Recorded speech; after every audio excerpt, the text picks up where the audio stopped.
రామయ్యా, ఈ వానాకాలంకల్లా అప్పు తీల్చకపోయావో నీ తాతల నుండి వచ్చిన ఈ పొలం నా పాలవుద్ది, జాగ్రత్త.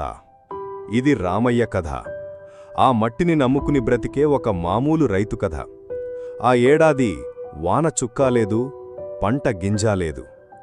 ఇంట్లో పెళ్ళిడుకొచ్చిన కూతురుంది, కాని రామయ్య చేతిలో చిల్లిగవ్వలేదు. నెత్తిన జమీందారు అప్పు, గుండెలో కూతురి పెళ్లి బెంగ. ఆ రాత్రి భార్యతో, లక్ష్మి, మనకిక దేవుడు లేడు, ఈ రెక్కల కష్టమే ఉంది. తెల్లారగానే పొలంలో బావి తవ్వడం మొదలు పెడతా, ఆ భూతల్లే మనల్ని కనికరించాలి. తెల్లారింది. రామయ్య గుణపం భుజాన వేసుకుని పొలానికి నడిచాడు. ఆపకుండా తవ్వసాగాడు. చేతులు బొబ్బలెక్కి రక్తం కారుతున్నా అతని గుండెలో ఆశ మాత్రం చావలేదు. 4వ రోజు 10 అడుగుల కింద గుణపం ఢంగుమని మోగింది. రామయ్య ఆత్రంగా మట్టిని చేతులతో పక్కకు తీశాడు. లోపల పాతకాలం నాటి అద్భుతంగా చెక్కిన ఒక ఇత్తడి బిందె.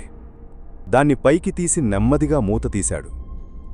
లోపల నిండుగా తడతడలాడుతున్న బంగారు నాణాలు, రాజుల కాలం నాటివి. రామయ్యకు కాసేపు మాట రాలేదు. సంతోషంతో అతని కళ్లల్లో నీళ్లు ఆగలేదు. ఆ రాత్రి రామయ్యకు నిద్ర పట్టలేదు. తన కష్టాలన్నీ తీరిపోతాయని ఒక పక్క ఆనందం, కాని మనసులో ఇంకో ఆలోచన. ఈ భూమి నన్ను మాత్రమే కాదు, ఊళ్ళో అందర్నీ బ్రతికిస్తోంది. ఈ డబ్బుపై వాళ్లక్కూడా హక్కుందనిపించింది. తెల్లవారకముందే జమీందారు ఇంటి ముందు ఒక మూట పెట్టి వచ్చాడు రామయ్య. ఊళ్ళో రైతులందరి అప్పులు తీరిపోయేంత బంగారం ఉంది అందులో. ఆ తర్వాత రామయ్య కూతురి పెళ్లి ఊరంతా చెప్పుకునేలా చేశాడు. మిగిలిన బంగారంతో ఊరు రూపురేఖలే మార్చేశాడు. బీడువారిన పొలాలకు కాలువ తవ్వించాడు.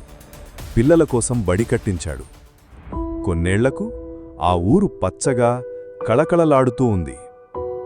డబ్బు చేతికి వస్తే ఏ మనిషైనా మారిపోతాడని అంటారు కదా, కాని రామయ్య డబ్బును మార్చాడు తప్ప తను మారలేదు. ఎందుకంటే అతను దొరికిన బంగారానికి కాదు, తాను నమ్మిన విలువలతూ మంచితనానికి విలువిచ్చాడు. అందుకే రామయ్య కేవలం డబ్బున్నవాడుగా కాదు, ఊరు మెచ్చిన మంచి మనిషిగా మిగిలిపోయాడు.